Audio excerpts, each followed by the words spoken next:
thank you for coming to take your time and have this interview with me. My pleasure. Thank you. So, how did you start in politics? Wow, that happened a long time ago. When I was, I actually got interested in politics in high school, and when I was in high school, just finishing, there was, remember the whole free trade debate? Oh, And, yes, yeah, I remember. yeah. And so I got kind of involved in that, and worked, campaigned against the free trade agreement with the Council of Canadians, and that was kind of my first involvement with politics. And then I got into the labor movement, and so I was a CUPE member as a worker at the public library in St. Catharines, and got into the labor movement that way, and eventually joined the NDP when I was about 19, 20 years old. Wow. And yeah, so I started very young. Yeah, that's and, young. Yeah, and I actually ran in politics for the first time in 1995. I ran against Jim Bradley. I was only 25 years old. Wow. And they needed a candidate because Jim Bradley was an environment minister. Not a great chance of defeating him. So I thought I'd throw my hat in the ring as a young university student and get some experience. So and that's how I started out. So and I continued to run in politics and be involved, and was finally elected when I was in my 30s to City Council in St. Catharines for Meriton Ward. Wow. Yeah, so I did a couple of terms as a city councillor. Wow. Yeah. You know, it was meant to be for you.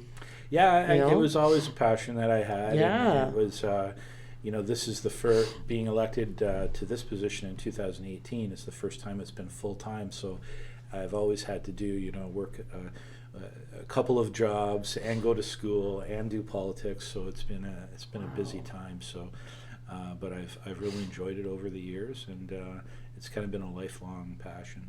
That's awesome. That's awesome that you're working in your lifelong passion. Yeah, That's yeah, so it is. Thank great. you. Not too many people can say that.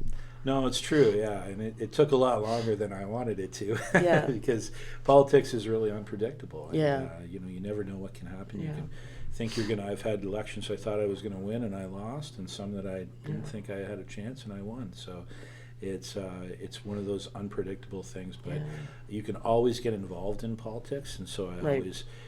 You don't have to be elected, or you don't have to have a full-time job, but it's one of those ways to serve your community that there's always a place for everyone. You can find something that fits your time, your schedule and your interests, and it's I think it's a civic responsibility for people to be involved in politics in some way. Oh, absolutely. I agree. Well, that's awesome. Thank you. You're living out your dream. Yeah, That's yeah. great. And it sounded like you never gave up. No, and it's really interesting being in this position as a Niagara Centre MPP, and it used to be called Welland riding, and Okay. I had the pleasure of knowing Mel Swart, who was the first MPP way back. This Oh, riding's wow. actually been a NDP riding for almost 50 years. So I knew Mel Swart, and I knew Peter Cormos well, and I remember visiting here in this building. When I was in my Wow. 20s, and getting advice from him about politics, and of course I knew Cindy Forster, who was the MPP before me. So it's a real kind of, it's a position that I always kind of dreamed of being in, and That's awesome. Yeah, it's great. Wow. That's awesome. What are the supports that are available through your office? What kind of supports Yeah. can people get? So our office, and we were just talking about the history of the riding, and this office has always been one that's been really important, especially here in Welland. People, when they're really having problems, they end up here at the office, and it's always provided such good service under Mel Swart, Peter Cormos, Cindy Forster. And so, we kind of go over and above, I think, what a lot of constituency offices do. And people come here for pretty much every problem, so it's largely a referral service. So we obviously can represent people for provincial issues, but if people come here for federal issues, we'll refer them or make an appointment for them with their federal representative. If and pretty much any kind of problem that people have, we'll have the information here. If we can't help them, we'll send them somewhere. So if it's a mental health and addictions issue, if it's a housing issue, we can always help. So we don't turn anybody away and say, "Oh, sorry, we can't help you."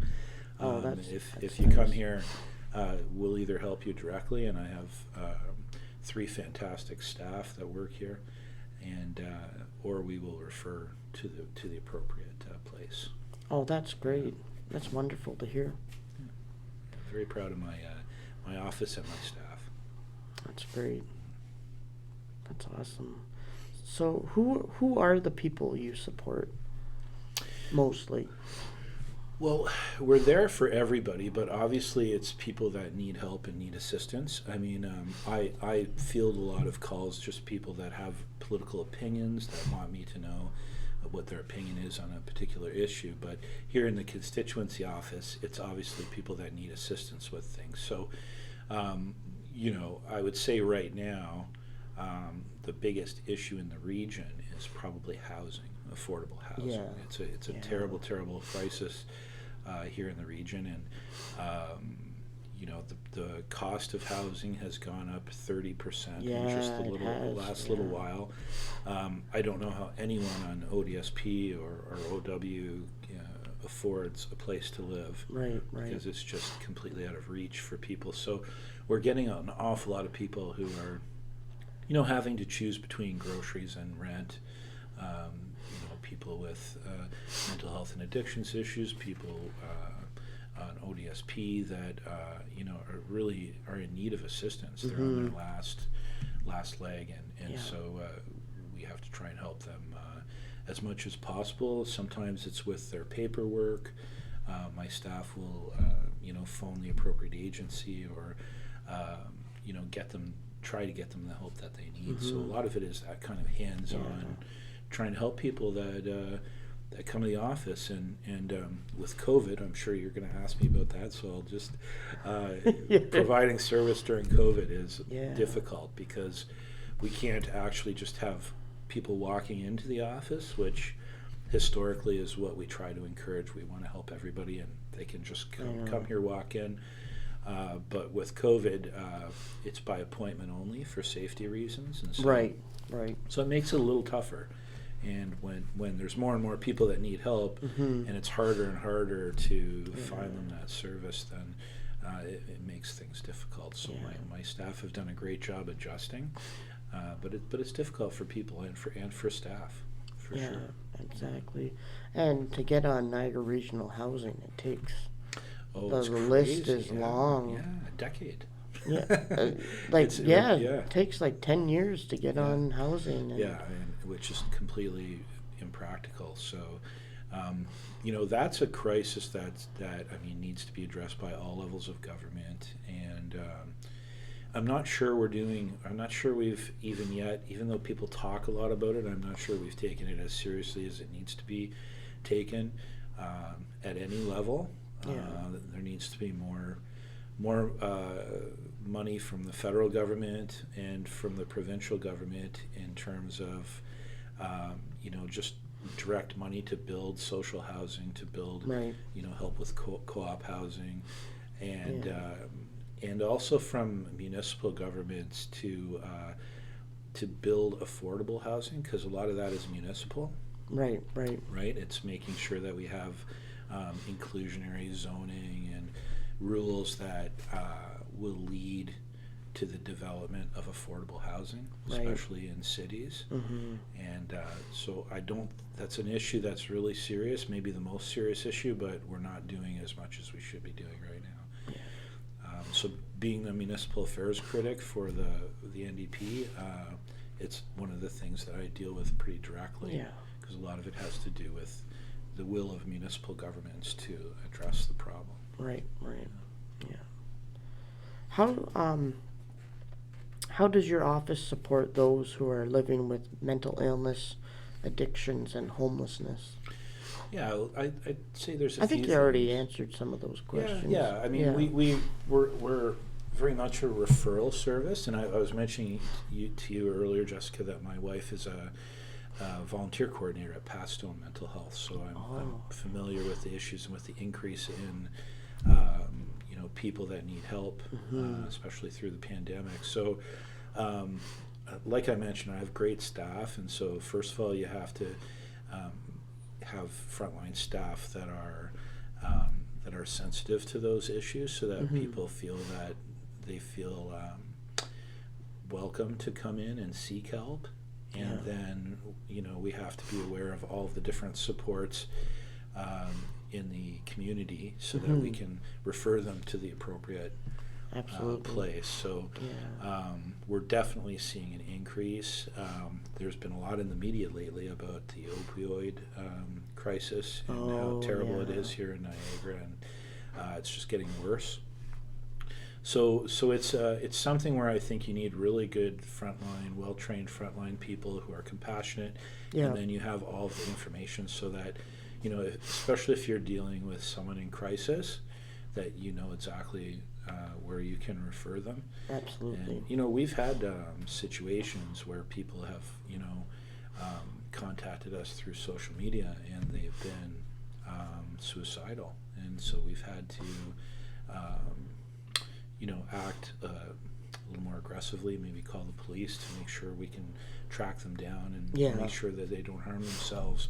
So there have been emergency situations as well, but just making sure that we have the resources and the information to get them the help they need as quickly as possible. Absolutely.